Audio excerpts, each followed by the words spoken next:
You're watching BCTV. We're all about Branford.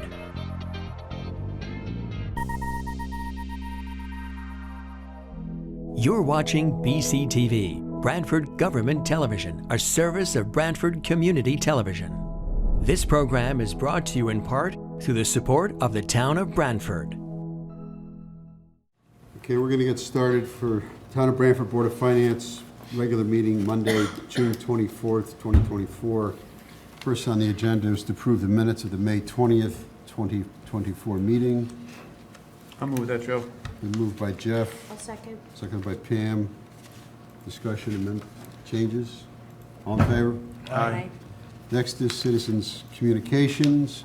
Is anyone in the audience who'd like to address the board on items that are on the agenda? You're welcome to do that now.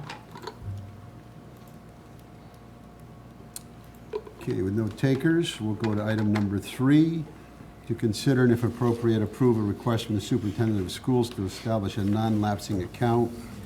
Proposed resolution is resolved that the Board of Finance, in accordance with the Connecticut General Statutes 10-248A, will establish a non-lapsing account for unspent Board of Education operating funds from fiscal 2024 in the amount not to exceed $437,735.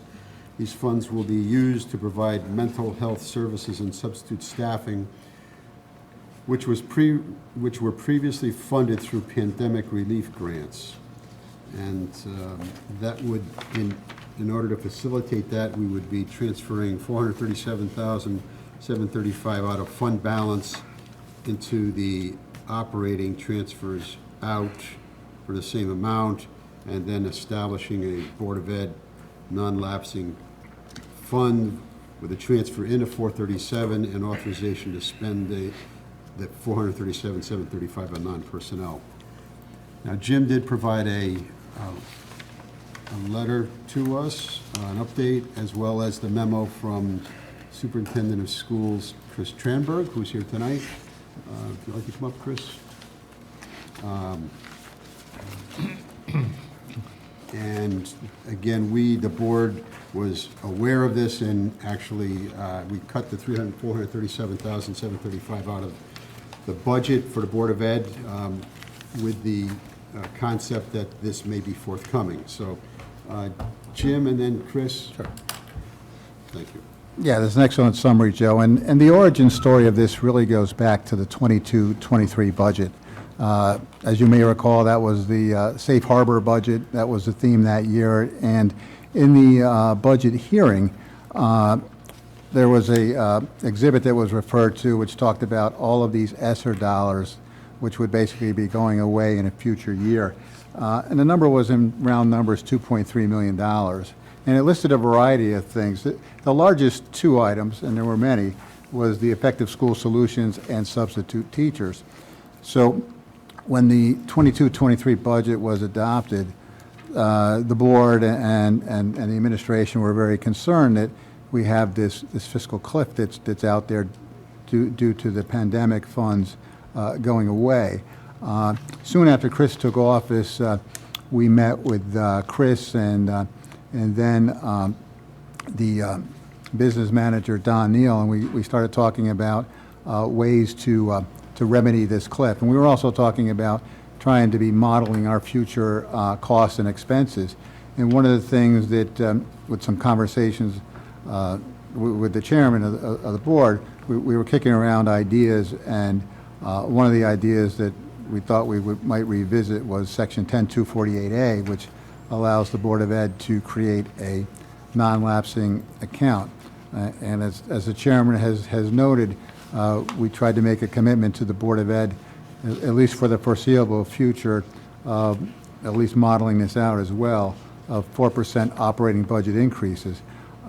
As you know, the request was higher than that. I believe it was like 4.77, and the 437 brought it back to our budget objectives. And we discussed this as part of the March meeting when the Board of Ed budget was reduced. So in many ways, this is really the last action, ironically, you can make the case, of the 23-24 budget, because this is the part where we tie it all together. We said that the Board of Ed would be coming back at the end of the fiscal year, which is where we're at. The superintendent was very forthright about what they might anticipate for the year end. I remember he was asked. I think he mentioned it was about 500,000, but that was a preliminary number. We didn't test that number, but we think it passes a straight face test at a minimum because of the MERS funding. So the MERS contribution changed in 23-24. And so, the Board of Ed was a benefactor of that, as was the town. When the town set its mill rate that year, we took a slight reduction in our pension costs. So it's kind of come full circle with this. There is an MOA attached. It's really more for descriptive purposes. The idea is that we are setting up a separate fund for this purpose, and then we will reimburse the Board of Ed for costs for the effective school solutions and substitute teachers. They will then track those expenditures as well, and they could probably tell you more about how that ties into their state reporting. But again, this goes back to over a year ago, March of 23, and this is really the final phase of this. Thanks, Jim. Chris? I'll just add, first introduce Blaise Levitan. I'm not sure everyone has met him. He's the new Chief Operating Officer, and Peter Burdun's also here as well. So the pieces that I would add to this is, first, a thank you for the willingness to entertain the idea of some creative problem solving. Mr. Mooney, I think I met you about my second week on the job, and you asked me the question of how are you going to manage the fiscal cliff and the budget, and I didn't know yet because it was it was week 2. I'm pretty proud of what we were able to navigate through the budget, given that overall we've made some improvements to the district, and an overall loss of positions was a 2-person reduction in force with our teaching staff. When you compare that to, I know we're not a large district like Hartford, but the loss of this grant is impacting 400 jobs in larger cities. So we're in a good place, and I think we were really creative in how we were able to navigate the situation. The ESS specifically, this is a program for students who have some significant challenges with social and emotional, navigating the school with social emotional challenges and mental health issues. And we want to make sure we're providing those supports, and we just weren't in a position to be more creative than keeping the program going because it's meant a lot to certain families. But knowing that it may not be sustainable to move, we're already doing the problem solving of how are we going to address this in the future. Someone had asked a question during the budget process of, do you anticipate doing this every year? And our answer is, well, we hope not, because we shouldn't have a $400,000 surplus on a given year to keep asking for this. So I'm glad that we can do it now, and if it does work in the future, we're glad it's a possibility, but we hope it's not a habit, so to speak. Sure. Thank you. Questions from the board?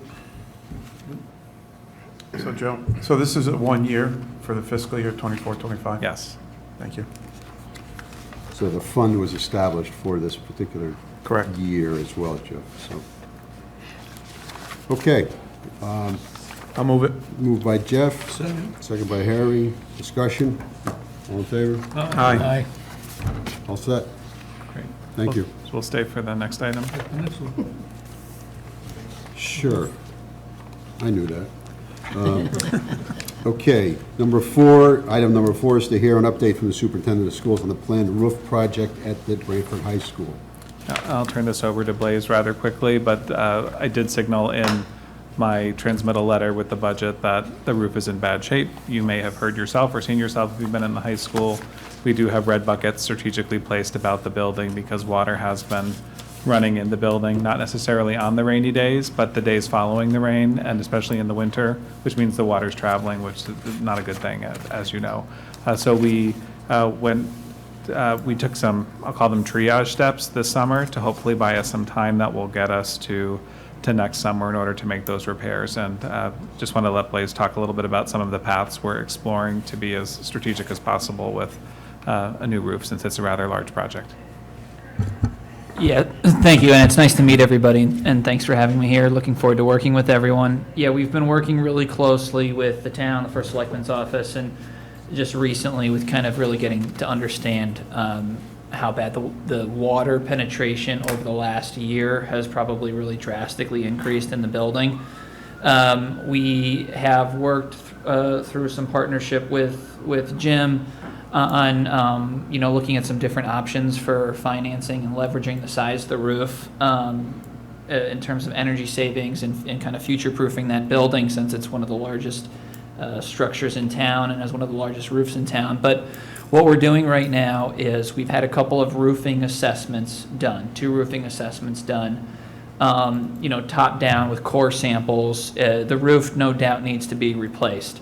Over the summer, we're bringing in Antonazzi, who's bringing in a structural engineer and also a hazardous materials engineer before school starts, just to make sure that with the water that we've had in the building and kind of, different concerns that we've heard from staff, kind of seeing all these buckets all over the building. And just for context, there was a couple of rooms that have even had like tarps kind of mapping water that's running into buckets. That's kind of the amount of water that we're talking about. And so they're going to come in and kind of give us a final assessment. The goal here, we've kind of all are thinking, is let's do this assessment from Antonazzi. All it is an as-is assessment, kind of get an idea of what we're dealing with, and that will help us inform a number of strategies.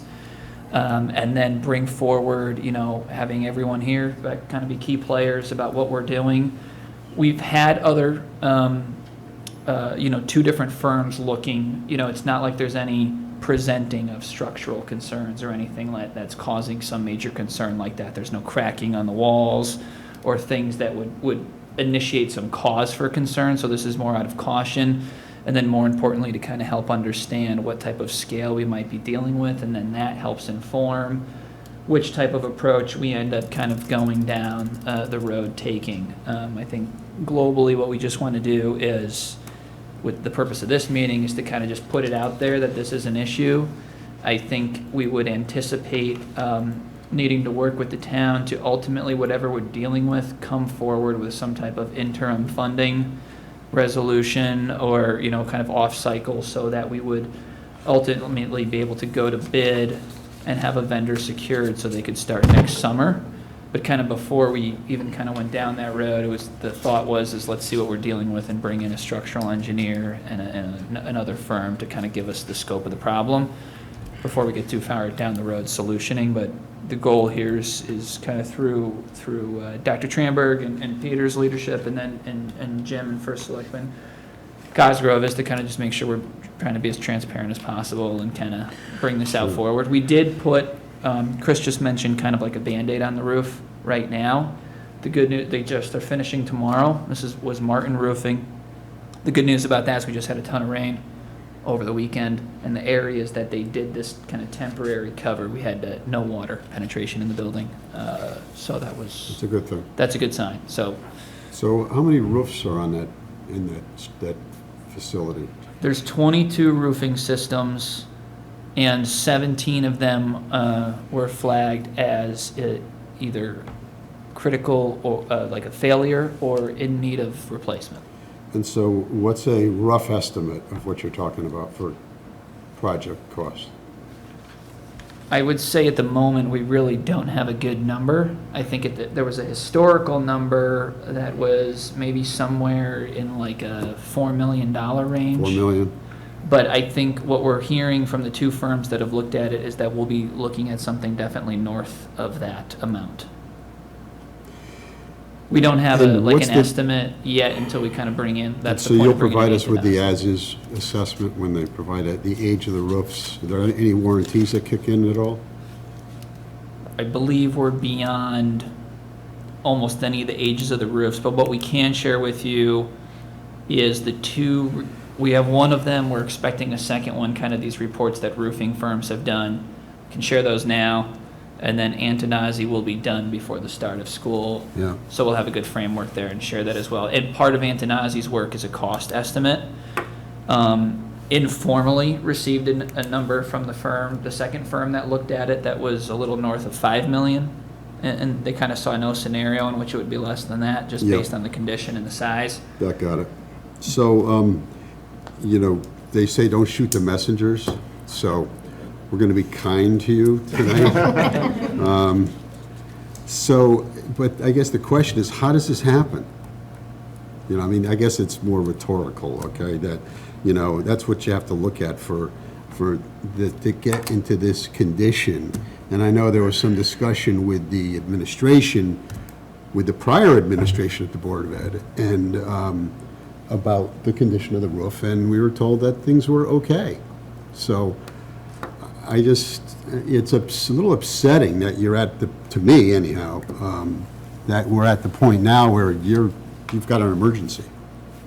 So that's not your fault. So, but I would just maybe direct a comment to the board chair, who happens to be here tonight, Peter, that you know, these are the types of things that we'd rather have no surprises. I'm sure the Board of Ed doesn't want a surprise, and they've got hopefully now some very competent building superintendents that will make sure that whatever building it is, that we know what the condition is and how to keep it up, because that's what we've done with all of our other buildings, and we've been very supportive over the years to the Board of Ed with their capital projects. As a matter of fact, we fund them in our budgets for good reason. It started back in the 80s. So we're not shy about spending the money on the buildings to make sure that they're in good shape. So just, you know that we're supportive, let's put it that way. We do have the master facilities plan in capital for this year, which will provide a big picture look. And it's our goal to make sure we're working on a preventive maintenance plan, so we're not in a similar situation in the future. I mean, something like that needs to be inspected at least twice a year. I mean, somebody should be inspecting those roofs twice a year, you know, at least, I would think. If not, I mean, from independent roofers. And then obviously staff should be up there as often as need be, but that's up to you guys as to how to work it. Yeah, I think it's something that we specifically talked about are, you know, there's two things. One, I do think the water penetration has like rapidly picked up over the last maybe year and a half, especially the last year or so.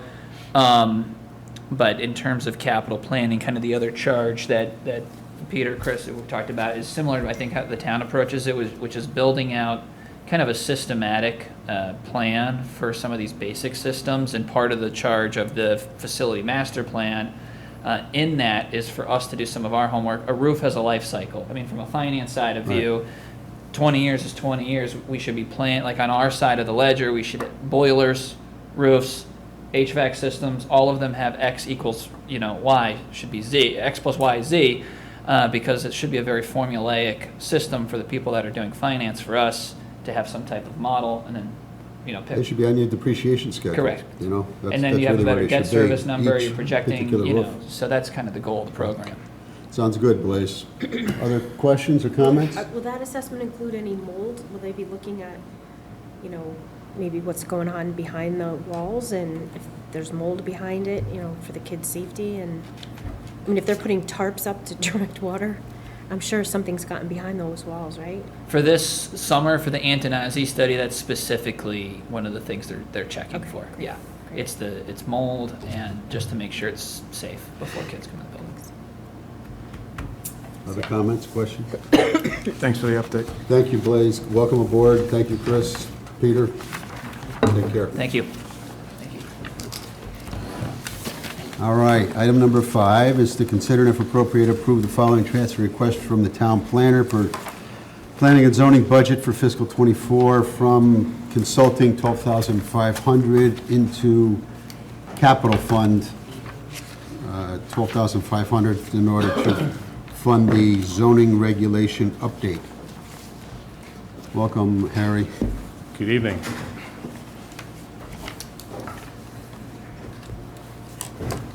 So the idea behind doing this is to really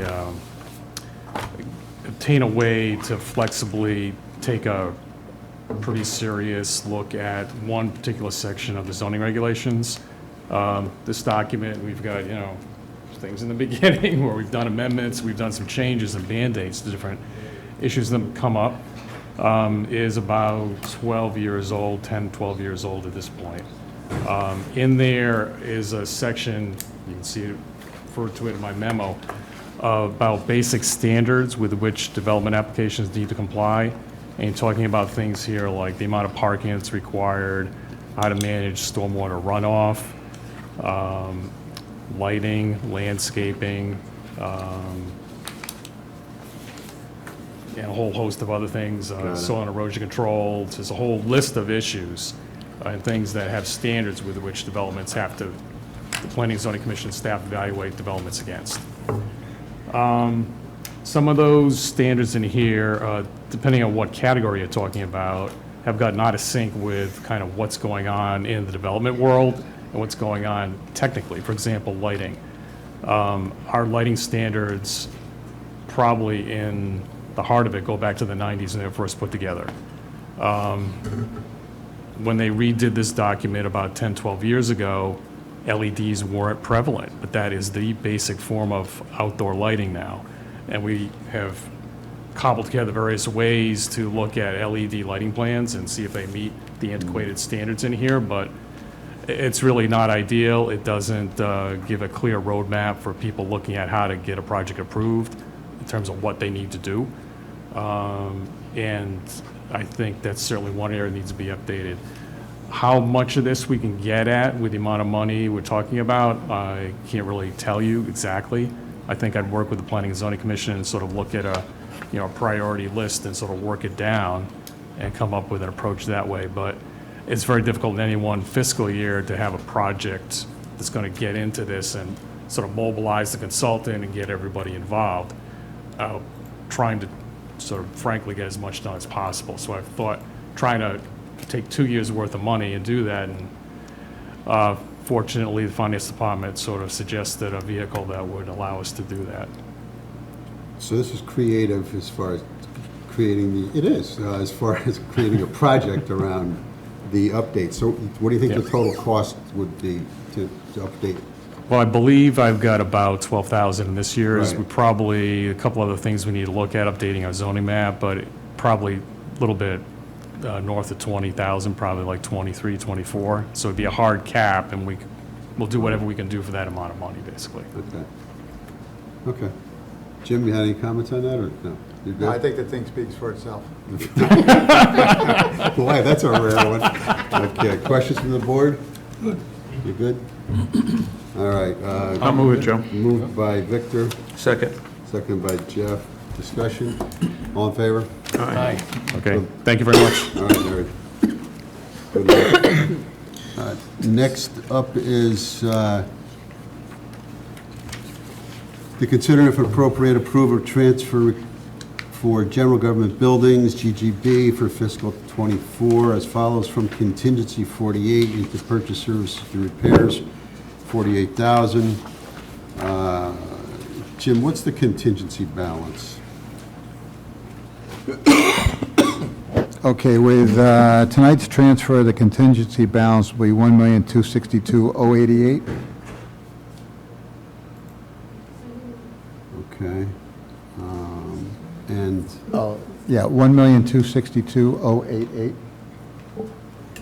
yeah. Okay. So I know we have a memo from you, one for the police department and the other for the community house. So if you could expand on your memo, that'd be helpful. Yeah, and basically our Brian Droney is actually away on vacation, but a couple of weeks ago we had, I'm sorry, I guess a couple of weeks ago I learned of a situation, as did the first selectman, where they had an issue with, at the police department, with the room that actually cools the servers. So IT has relocated there, and that's where the servers are. And the AC system started to fail, and then we had summer approaching, and so I think we pretty much know that, computers and heat are a bad combination. And so he actually is engaging, or engaged a company to basically make that repair. And so we And this is basically the server- these are the police servers, or these are town? no, the town wired the servers? town moved their IT center to the police department. When did they do that? 2 years ago? Yeah, a couple of years ago. you know, Pretty good move, huh? well, they have generally they have the backup and everything else there as well. So, so basically, when both of these items have one common theme, is that when you sort of encounter these situations, you know, there was a funding shortfall. There wasn't enough money to do this, but we felt that we needed to basically have him do this, and then we'll have to get the money at the next meeting. And that's true with the community house as well with that system. The community house, as you know, has a lot of senior programming, so obviously you want the building air conditioned, and it also serves as one of our cooling stations for relief in the summertime. How did the community house cooling system fail if it's a newly renovated building? I don't know the specifics of why it failed, but I mean, Yeah, so I will just say we had an issue at the community house with the systems. Those are, I believe, the manufacturer, I believe, with those systems is Samsung. We actually had a rep come down. We've had a number of failures. Come down, watch the contractor come repair the system to ensure it was done per design, which he witnessed. We had another failure since then. We had Samsung flew a rep in, went through the system, discovered that there may be an issue with the piping with that design. This is the VRF system. They are now developing a scope of work that needs to be done to correct that issue. So we are working towards addressing that problem. Do we have recourse against anything on this, or is this our? So we're documenting everything. Obviously, things are beyond the warranty. However, given the what we're discovering, and we will see if there is any possible recourse at this point. Okay, questions from the board? I will just say, I mean, when you get into these complex systems, it's one of my concerns, because we had a similar failure, although a different manufacturer, different system, but same type. With the Walsh Intermediate School project, and I've been in touch with the facilities manager for the school to see how that was resolved, and it sounds like it was a very similar issue. Talked to a individual who was involved in another project, same type of system, in another municipality, and they were having very similar issues that we're having. So These are the variable systems? yeah, variable. Yes, yes, yeah. Variable, the VFRs, VRF system. Right, right. Okay, well, you're getting it fixed, that's the important thing. And you're not sure where it's gonna end as far as any recovery of these funds? No, I'll keep the board informed. Okay. Somebody want to move it? I'll move it, Joe. Moved by Jeff, seconded by Harry. Question? Does this number cover both systems? Yes, it's for 48,000? both items, yes. Yeah, okay. Yes. The transfer, yeah. Any other questions? All in favor? Aye. Thanks, Jim and Jamie, on that. Okay, number 7, to consider if appropriate, approve the transfer request from the tax office for fiscal '24 from tax refunds $21,000 into overtime $21,000. Welcome, Robert. Yes, good evening. So, again, looking for a transfer out of the tax refund to the overtime. I provided an overview.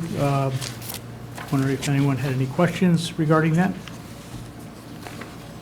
For the reasons. Do you see this as, any of these as reoccurring? The only reoccurring that I see right now could be as we continue to go through the audits. May require us to do some more research, which would give us more overtime. How often do you, like, reconcile Well, we reconcile every day. to the However, cash? And Right. However, we haven't reconciled to Munis, and that's really kind of what we're looking to do, which Right. is the system of record for the town. Okay. So you're reconciling what the cash to the bills that you have in hand, or bills that are paid, Correct. but not necessarily to the rate book. Well, that does reconcile to the rate book. But that doesn't necessarily reconcile to the system. Right. I'm not going to ask you how much you're off by. I guess that'll pop up in the audit, but, Yeah, that's one, I mean, basically, that is part of the audit process where we try to do that. And, you know, I mean, admittedly, we've had some challenges in the past. You know, Catherine could get into more detail on it. I know that we, you know, recently switched lockbox. You know, we had some issues with the prior provider. The other aspect of it is you know, when there's adjustments to the bills through C of E's, et cetera. And then there's also, you know, making sure deposit wasn't misplaced between tax and sewer as well. So. Gotcha. Okay. Questions for the tax collector on this? I'll move it. Moved by Victor, I'll second. second by Pam. Discussion? All in favor? Aye. Aye. Thank you for that, Bob. Great, so the next item is our suspense account. So this year, we are moving $76,401.63 at the suspense, which is about 457 units, and the breakdown of that is motor vehicle for $60,632.52, motor vehicle suspense for $11,892.87, and personal property for $3,876.24. So I supplied you with a list also, and you'll notice on that list, I'll get you a fresh list. I had to take out the real estate that was on there, and that real estate goes back to the mobile home piece. So I'll be Right. coming back with that. I don't want to mix it in with this today. So we'll be back at some point with some new real estate suspense items. Gotcha. Okay, yeah, it's, this covers the 2008 to 19 grand list? Yeah, so if you remember what we did last time, we went back, we looked back at from 2007 forward. These are some of the ones that were missed as we go through the process for Gotcha. looking at those particular line items. Like I say, a lot of small accounts. Yeah, there are. And so we, you know, part of what you see in there, we set up a new third-party collection group. So we brought them on in March, so they are getting all the suspense accounts. And what's happening with that, we've already collected about $21,000 off of that through the end of May, I'm sorry. So they're working pretty well in concert with us. And we also started an in-house calling program, so we started with motor vehicle, that's the easiest one. So we have our tax associates calling taxpayers to remind them to make their past due payments. Yeah. That's basically on the current list? Yeah, 20, 21, 22. Yeah, those are the ones, because once they get old, they get stale and it's hard to Yeah, collect most on. of those vehicles obviously aren't around anymore, so. Right. But they have been effective using that particular third party. Good. Good luck with that. Somebody want to move this? I'll move it, Joe. Move the suspense for amount 76,401.63 by Jeff, Second. second by Harry. Discussion, questions? All in favor? Aye. Aye, thank you. Thank you. Thanks, Robert. Oh, just I'll read it at 9910. What's that? 9910. Oh, I looked good, at it. great. 9910. All right. For percentage of collection. That's very good. Okay, number 9 is per chapter 42 of the Town Code, provide to the Board of Selectmen an advisory review of the power purchase agreement between the Town of Branford and Connecticut Green Bank for a solar array located at 100 Tabor Drive, Ecology Park. Jamie, you want to Sure. run us through this? Yeah, so we received a proposal from the Connecticut Green Bank to develop, and they would be the owners and the developers of a solar array on top of Ecology Park, which is the former Branford landfill that has since been capped and renamed Ecology Park. This area is the southern end, so it's probably, say the cap is at roughly 6 acres. I would say it's about 3 acres of the southern end, facing end of the former landfill. It was part of the town's landfill closure plan, identified this area of the landfill for solar. The town may recall a number of years ago, I think it was 2015, we issued an RFP where we solicited proposals for 2 solar arrays, one down on the Tabor property, and the other on top of Ecology Park in this very same footprint. We awarded that at that time to Solar City, who was bought by Tesla, who elected after they received all the approvals not to move forward with that project. We have since been, as I said, in discussions with the Connecticut Green Bank, who came forward and would act as the owner and developer of the project, and to build the solar array. I provided the board with a power purchase agreement, which if you go through, there's the pricing estimates. The system of the size is for year 1 production of just over 1.1 million kilowatt hours. Our estimated annual credit would be $17,844, with an estimated term credit of $335,986. Obviously, those are estimates based on final design and production. Again, at the end of the day, the 17,000 certainly isn't going to, doesn't sound like a huge number in a 130 million plus budget. However, I think, this is a turnkey project. We may do better if we were to do something self-perform and own this project, but with that comes the responsibility to maintain the project as well. So, from our experience with the Tabor project, which I would say estimates us probably, we didn't do the numbers yet for this year, but let's just say the ballpark was around $60,000 a year that would offset.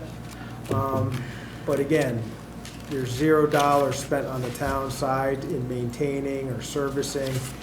It's a straight credit that we receive off our bill. Same with this. That $17,000, we would see a monetary credit off our Eversource bill. We would assign 5 meters to this that would be the beneficial accounts, and over the course of the year, as the production goes into the grid, and credits would be assigned to those bills, and we would see a benefit from that. I will just add, in terms of this project and the scale of it. And, in the past, when we've undertaken various measures in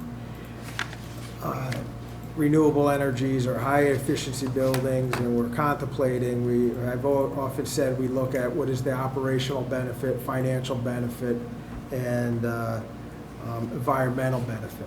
And that kind of goes into the decision-making of moving forward or not. Now, with this project, the financial benefit isn't significant in the sense compared to the overall budget, but there still is a financial benefit to the town on a formal landfill site. We know our utility rates, our electric rates are going to be increasing in the coming year. We're coming off of a contract that we were locked into for a number of years. We're just in the process of, we just went through a repricing of that, and that'll start to phase in over the next 6 months, and we'll, I believe in December or January 1st, we'll be under the new pricing. So we're already faced with a increase on that. This will offset some of that increase.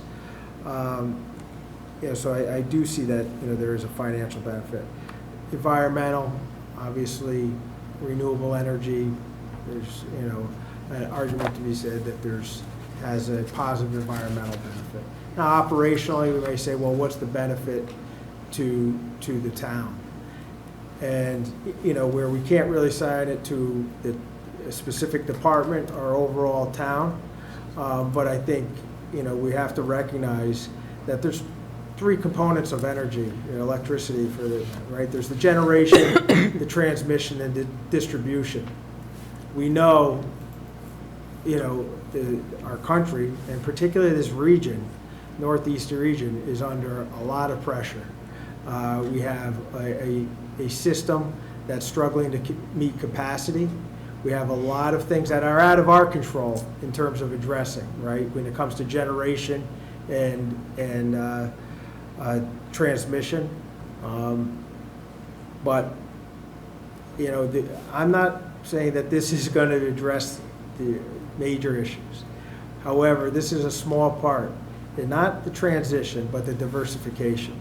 I think, and so I think there is a benefit to the overall community in terms of supporting a diverse generation infrastructure when it comes to power. Because if you look at where we are over the last 20 years as a country in the production levels, we haven't really been producing more, but yet we know the demand is going up.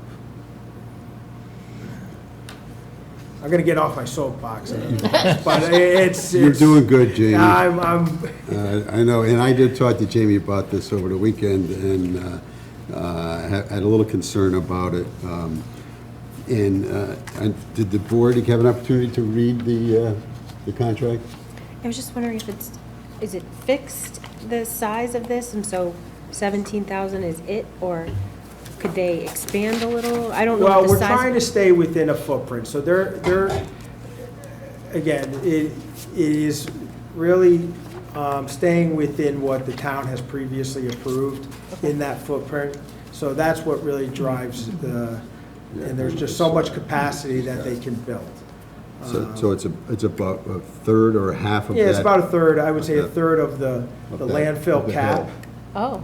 So the pavilion is still there and accessible? Pavilion's still there, and everything north is not being touched. Now, I mentioned that this in 2015, we went through the RFP process, but 2017, there was a planning and zoning approval. At that time, Ecology Park was named, and the gazebo was put in, and there was an interest from the commission to try to maintain as much of the view shed as possible. So that really, I guess, defined even more the footprint of what they wanted to see. So that even brought it down from what was initially approved or in the concept plan for a landfill closure. Do we have more room up there to make a larger one? Yes, but we're trying to stay in line with what was previously approved by various bodies in town. And the term is 20 years? 20 years. Yep. And, I mean, the other thing too is, I don't see what else we would really use other than passive recreation, a formal landfill cap. That's how it's being used Today, we just, as this board knows, we just went and evaluated all of our parks in terms of what are some concepts that could be a roadmap to addressing current and future recreational needs. There really isn't anything that we could do up on top of a landfill because you have to maintain the slope, you have to maintain the cap. You cannot penetrate it, you cannot change that slope. That's part of the deep approval. You can't put pickleball courts up No, there? no, maybe platform ones, yeah. So, you know, in the life of the town, the 20 years after the end, they're required to remove all equipment if we decide to end the agreement now. Similar to when, you know, I remember a discussion took place with the Tabor property, and that's about 11 acres. And, you know, what was going to be the, you know, is that the best use of this property for tying it up for 20 years? You know, and we did not have any use for it at that time. There was nothing identified. It was an opportunity to, once again, get a financial benefit as well as clean up a section of property at the expense of the developer. You know, we're already halfway through that 10, you know, just to put it in, you know, 10 years, we're going to be deciding whether to remove that or put in something else now. So 20 years. Jamie, who sets the energy payment rate on this? So they go and they'll go to auction and they bid on the credits at the NRES, and then it also ties it into, so really the auction, and depending on what they receive at that point. So this is a fixed amount for the 20 years? This will be fit, yeah, it will, Gotcha. All right, and was this a contract reviewed by council? so it's in the process of being reviewed by council, for, you know, any, you know, he's looking at it purely not as a business, you know, review, it's more for legal. Right. We expect to, depending on the outcome of this review and the legal review, bring it to the Board of Selectmen that would have done it potentially as early as Wednesday. Okay. The auction is between August and September. So Right, yeah. we're hoping to have all of our approvals. The applications and such. Questions? Joe? Jamie, on page 3 of the presentation on the PowerPoint, it looks like you identified the 5 meters, you know, the public schools, police department, fire. What's the farm, or is this just an example? This is just an example. Yeah. Okay. This is the Green Bank put this together. Okay, thank you. And I think other towns have done something similar with their closed landfills with solar projects, Yeah, I mean, listen, I like North Haven, I personally, think. yeah, North Haven has a landfill. We actually, throughout, you know, the state, you'll Right. find them on. I think it's better to put them on a landfill or, you know, a barren piece of property than the farmland. Correct. Which you see, personally. Mhm. Thank you. Jim, do we have a proposed resolution on this? I know these are usually a little quirky. The fact that it's an Yeah. advisory review, and I guess we would, Yeah, actually, there isn't one. so, So I think I would just simply say resolve that the Board of Finance recommends to the Board of Selectmen approval of an agreement with the Connecticut Green Bank. maybe an advisory approval. Yeah. Okay. Contingent upon review by council? A positive review by council. Right. Yeah. Okay. Lisa is where? She just had to step out. Okay. That's right, we could watch the tape of the meeting, we'll get it in a minute. Get the minutes, okay. So that's the proposed resolution, if someone wants to move that? or- I'll move it, Joe. Moved by Jeff. Questions or I'll second it. Discussion, seconded by Victor. Additional discussion? All in favor? Aye. Okay, all set. And with no other business to come before the board, I'll entertain a motion to adjourn. I'll move it. Second. Okay. Moved and seconded, all in favor? Aye. Aye. All right, thank you. This program was brought to you in part through the support of the Town of Branford. Watch town meetings and other videos on demand at BranfordTV.org.